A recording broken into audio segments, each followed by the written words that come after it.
ओ गंगणपते नमः। खर्वम स्थूलतनुं गजेन्द्रवदनं लंबोदरं सुंदरं प्रस्यन्दनमदगन्धलुब्धमधुपव्यालुलगण्डस्थलं दन्ताघातविदारितारिरुधिरैः सिन्दूरशोभाकरं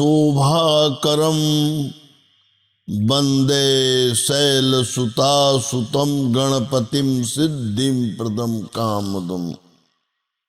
गजाननं भूतगणादिसेवितं कपीथजम्बूफलचारुभक्षणम् उमासुतं शोकविनाशकारकं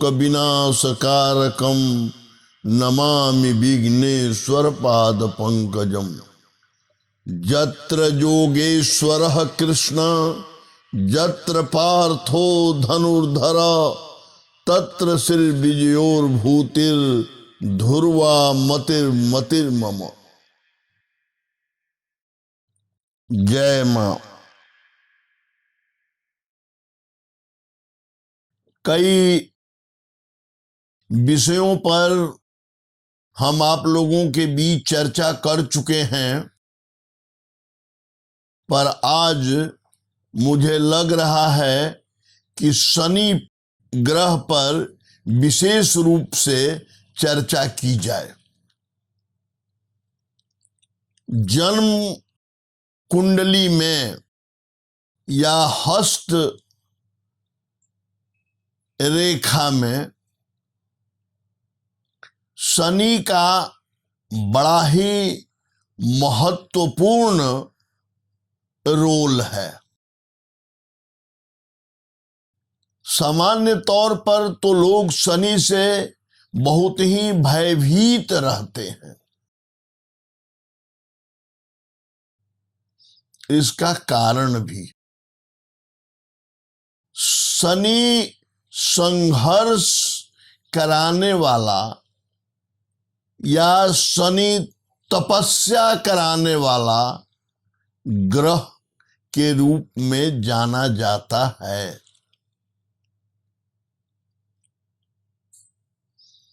शनि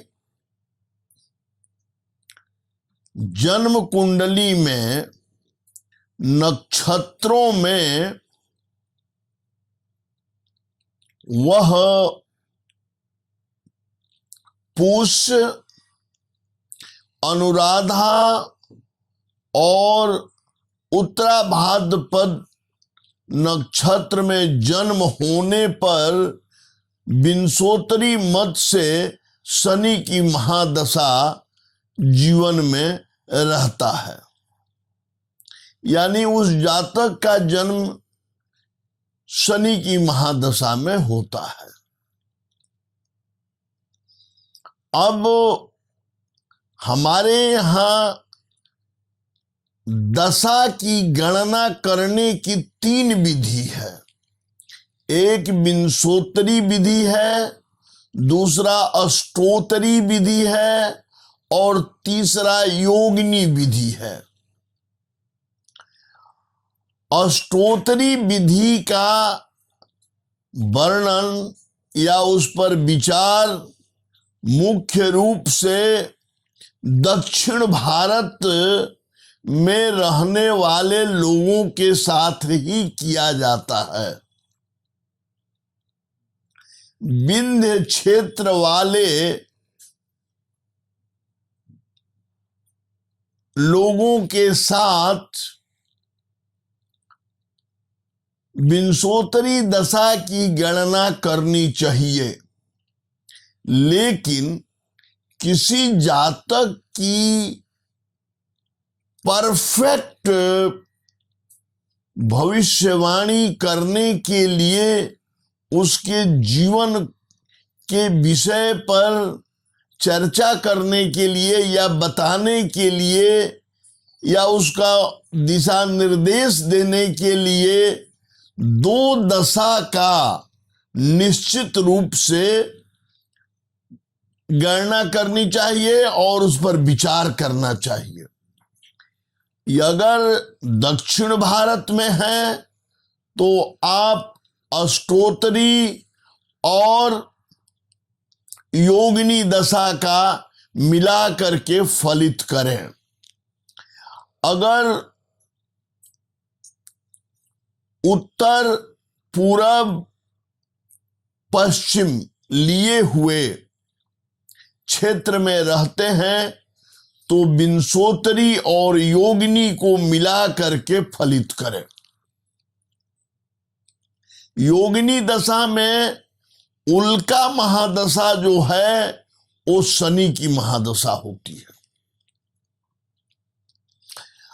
अब शनि जो ग्रह है वो किन राशि पर रहने पर कैसा प्रभाव दिखाते हैं, इस बात की मैं पहले चर्चा करने जा रहा हूं।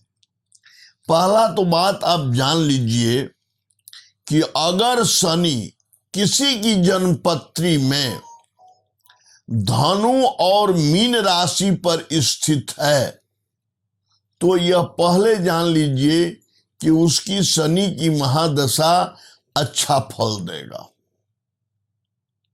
निश्चित तौर पर। उसमें भी यदि शनि लग्नेश हो जाता है, नौमेश हो जाता है, दशमेश हो जाता है, पंचमेश हो जाता है, चतुर्थेश हो जाता है, और तब वह अगर धनु या मीन राशि पर स्थित हो गया है तो आप पूर्ण रूप से जान लीजिए कि उस जातक का शनि राजयोग निश्चित तौर पर देगा। उसकी पहचान अन्य लोगों से अलग होगी, उसका व्यक्तित्व अलग रहेगा, उसके अपने परिवार में ही अन्य भाई बहनों से उसकी गणना अलग की जाएगी। आप मिला लीजिएगा। ये एक बात हुआ। शनि जिस राशि को देखता है उसकी, या जिस राशि पर वो अपना प्रभाव, उसकी दृष्टि बहुत ही खराब होती है।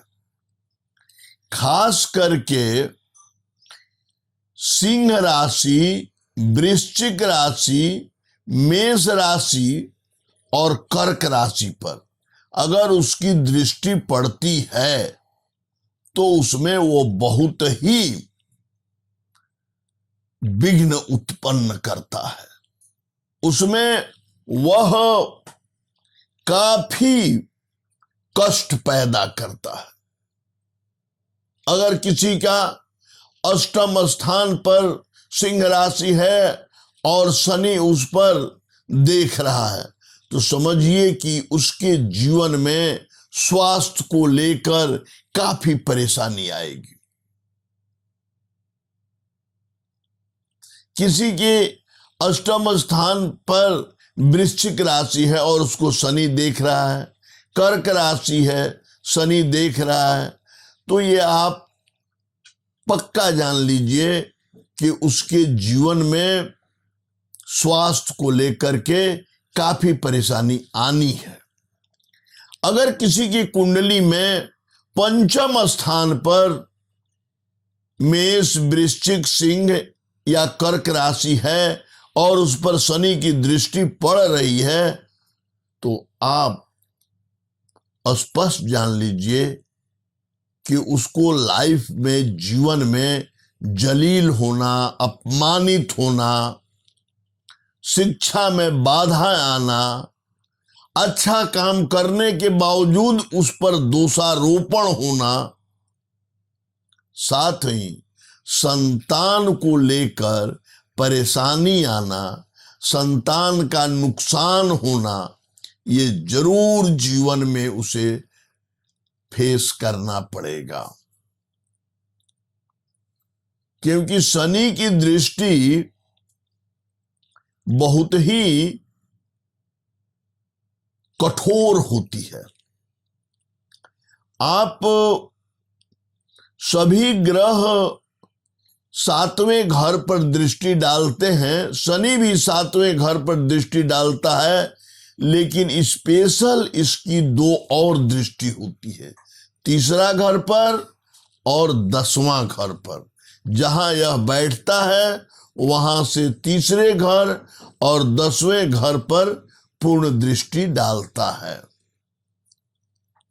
शनि छायात्मज ग्रह के रूप में भी जाना जाता है। ये पृथकताजनक प्रभाव उत्पन्न करता है।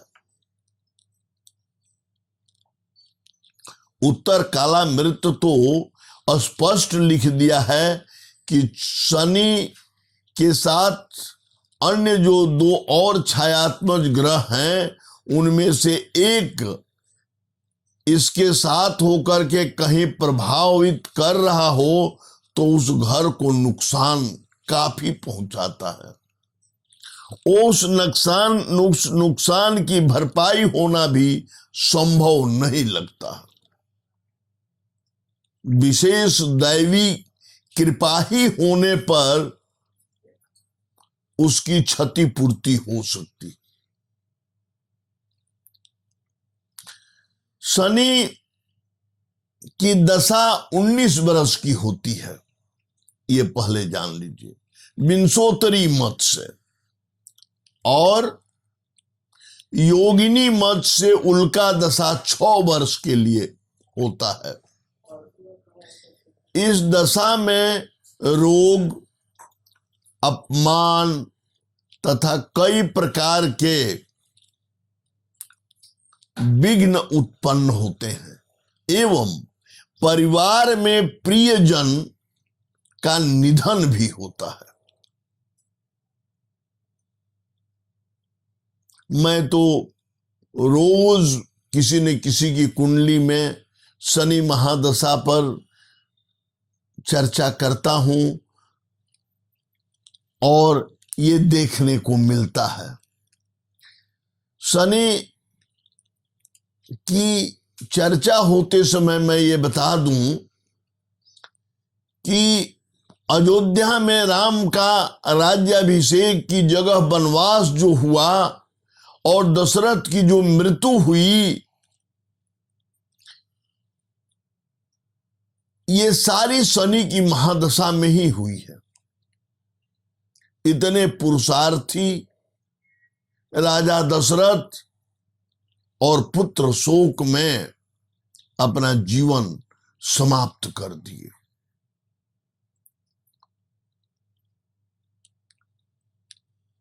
इसलिए शनि किसी को छोड़ता नहीं है,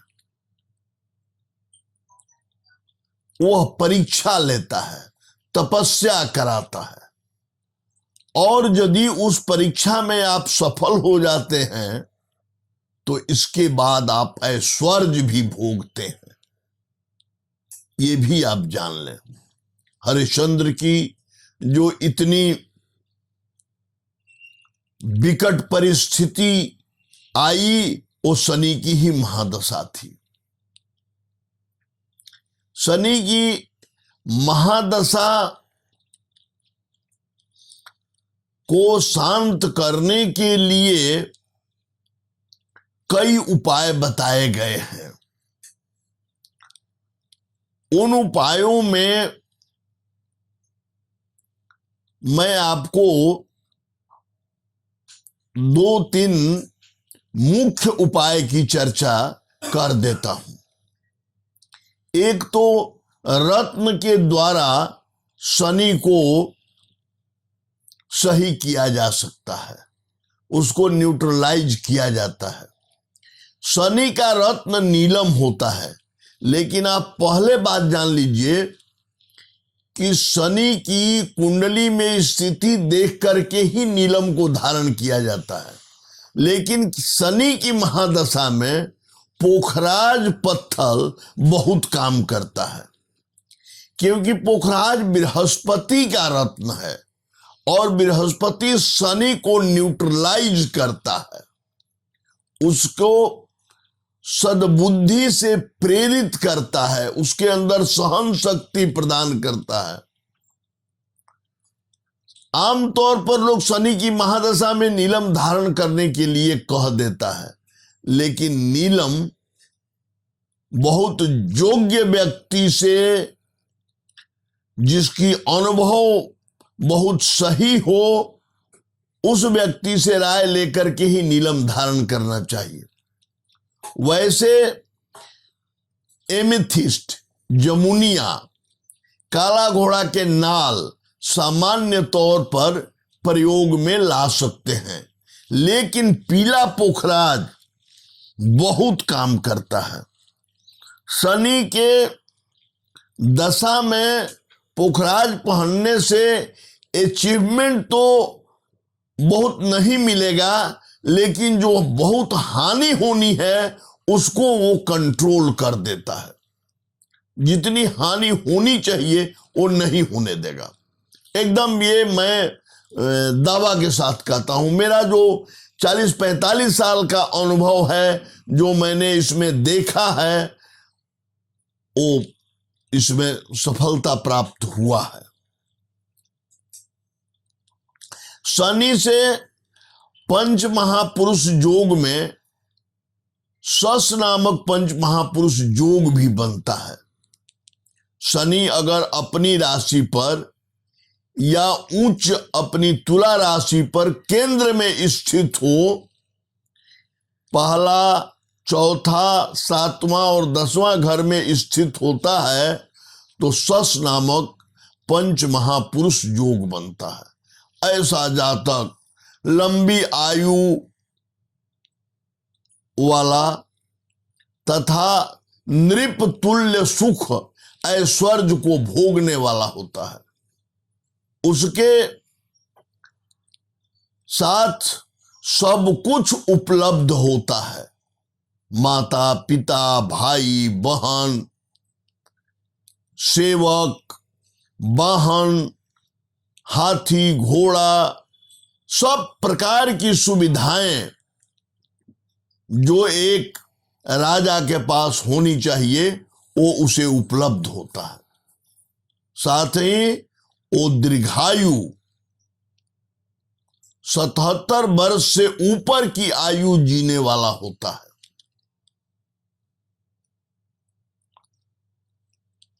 शनि की महादशा, शनि अगर लग्न पर दृष्टि डाल दे, शनि अगर लग्नेश को देख ले, शनि अगर चंद्रमा पर दृष्टि डाले, तो जातक को बहुत भावनात्मक बुद्धि प्रदान करता है। बहुत सेंटिमेंटल जातक हो जाता है। साथ ही उसकी आयु में भी कमी आती है। साथ ही वो त्याग की भावना बहुत रखता है, किसी चीज की परवाह नहीं करता है। उसके पास धैर्य नहीं रहता है, वह कोई चीज तुरंत चाहता है। साथ ही वह शॉर्ट टेम्पर का भी होता है, और उसके बाद उसे अफसोस भी बहुत होता है। वह नहीं चाहता है कि मैं क्रोध करूं, पर वह क्रोध करता है, उससे क्रोध हो जाती है। अगला उसके क्रोध को देख करके उसे ये फील होता है कि इस जातक पर कोई भूत प्रेत है, ऐसा क्रोध करेगा। इसलिए शनि को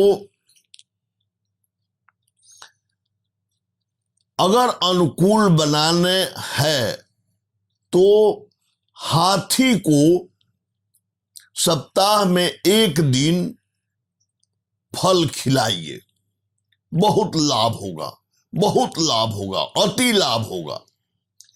अगर काली चींटी को आप चावल की आटा बना करके उसमें चीनी मिला करके आप देते हैं, खिलाते हैं, काला चूटी, तो आपको बहुत लाभ होगा।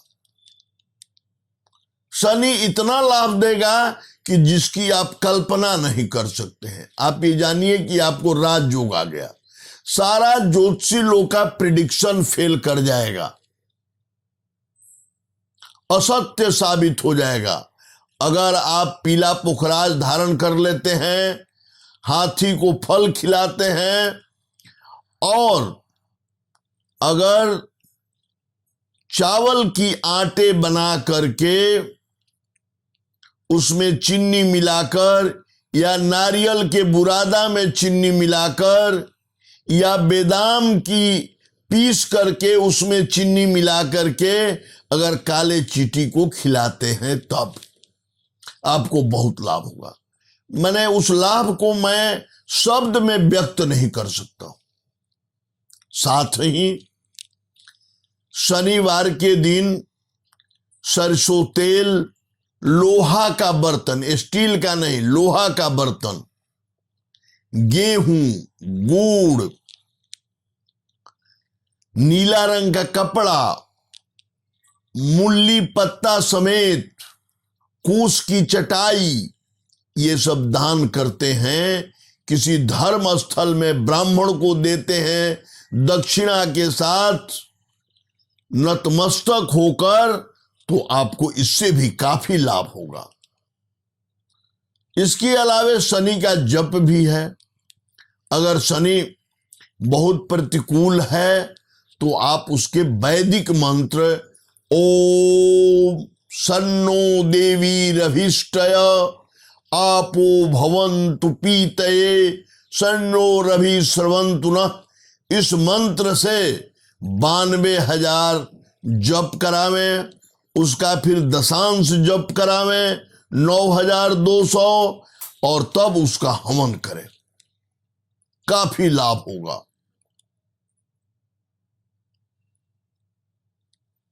शनि को अनुकूल करने के लिए, शनि के प्रभाव को समाप्त करने के लिए मैंने कई विधि बताया, और आपको इस, अगर शनि से मुक्ति चाहते हैं तो इन उपायों को करके देखें।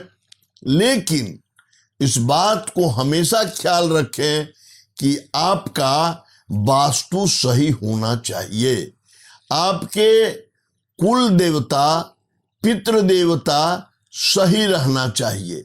अगर ये दूषित हैं, ये दुखी हैं, तो कोई भी उपाय होने नहीं देगा।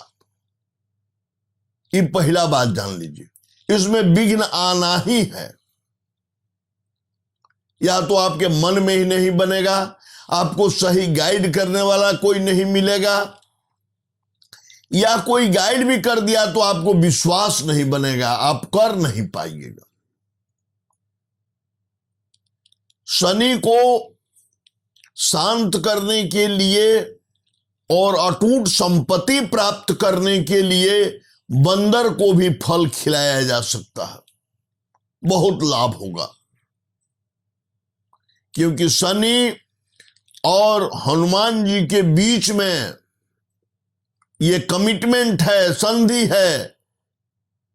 इसी शर्त पर हनुमान जी ने रावण के जेल से शनि को मुक्त कराया था कि हमारे प्रियजनों पर आपकी अकृपा नहीं होगी, उस पर आप हमेशा अच्छा भाव रखेंगे। इसलिए बंदर को भी आप फल खिलावें, क्योंकि बंदर को फल ही खिलाना चाहिए, उसका मुख्य आहार फल ही होता है। इस प्रकार आज मैंने आपको शनि के विषय में जो चर्चा किया, अगले बार मैं इससे दूसरे ग्रहों के ऊपर चर्चा करेंगे, उससे कैसे आपको त्राण मिलेगी।